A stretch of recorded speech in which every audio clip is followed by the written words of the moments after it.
આગળ સમાચારમાં વાત કરીએ તો સમાચાર મહેસાણાથી પ્રાપ્ત થઈ રહ્યા છે। મહેસાણામાં ચૂંટણી પંચની ગંભીર બેદરકારી છે તે સામે આવી છે, જ્યાં એક ઓછી ઉંમરની યુવતી છે તેને સરપંચ બનાવવામાં આવી છે। 19 વર્ષ અને 8 મહિનાની યુવતીને જ સરપંચ બનાવી દેવામાં આવી છે। ચૂંટણી પંચની આ ગંભીર બેદરકારી સામે આવી છે।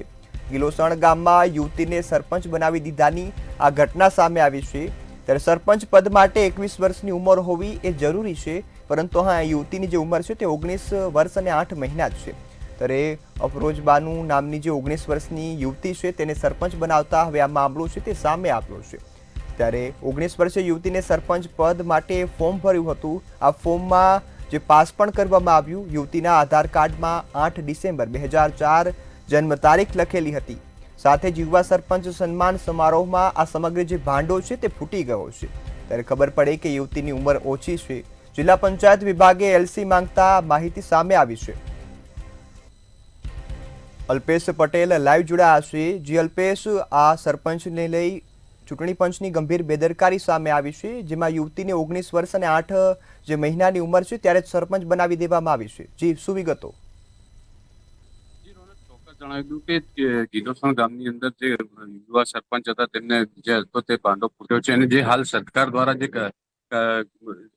અભિવાદન કાર્યક્રમ રાખવામાં આવ્યો હતો જે ગાંધીનગર ખાતે, તેને લઈને જિલ્લા પંચાયત દ્વારા એલસી અને મેળવવામાં આવ્યું હતું। એલસી અને આધાર કાર્ડનું ને ચૂંટણી કાર્ડનું જે હતું તેને મેચ કરવામાં આવ્યું હતું। બંનેમાં વિસંગતતા દેખાવા મળી હતી, અને જે 21 વર્ષનો નિયમ છે સરપંચ માટેનો, તેની જગ્યાએ 19 વર્ષને 4 મહિના જેવું છે તેવું સામે આવ્યું છે હાલમાં તો। અને જે નાની વયના જે હતા સરપંચો, તેમને હાલ સન્માન સમારોહ ખાતે ગાંધીનગર ખાતે બોલાવવામાં આવ્યા હતા। તેને લઈને આ બીજી તારીખના રોજ જે હતું તેને લઈને આવ્યા, અને જિલ્લા પંચાયતમાં ચૂંટણી કાર્ડ અને એલસી ને બધું આપ્યું, ત્યારે સમગ્ર ભાંડો ફૂટ્યો છે, અને હાલ ચૂંટણી અધિકારીની ગંભીર બેદરકારી સામે આવી છે હાલમાં તો। અને જે ફોર્મ ભર્યું હતું તે વખતે પણ બંનેમાં અલગ અલગ જે કહેવાય કે તારીખો, જન્મ તારીખો બંનેમાં અલગ અલગ આપવામાં આવી હતી। અને ત્યારે હાલ જે સમગ્ર મામલો જે હતો તે જે સરપંચોનો અભિવાદન કાર્યક્રમ મુખ્યમંત્રી દ્વારા રાખવામાં આવ્યો છે ગાંધીનગર ખાતે, તેમાં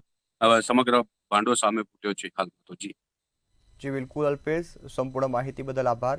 ત્યારે ચૂંટણી પંચમાં આ ગંભીર બેદરકારી સામે આવી છે, જેમાં ચૂંટણી માટે ફોર્મ તો ભરાવ્યું, ચૂંટણી પણ થઈ ગઈ અને જીત પણ થઈ ગઈ। જે બાદ તમામ જે સરપંચો છે તેમનું સન્માન સમારોહ ગાંધીનગર ખાતે યોજવામાં આવ્યો, જેના માટે ડોક્યુમેન્ટની માંગણી કરાઈ, તો આ સમગ્ર જે મામલો છે તે સામે આવ્યો છે।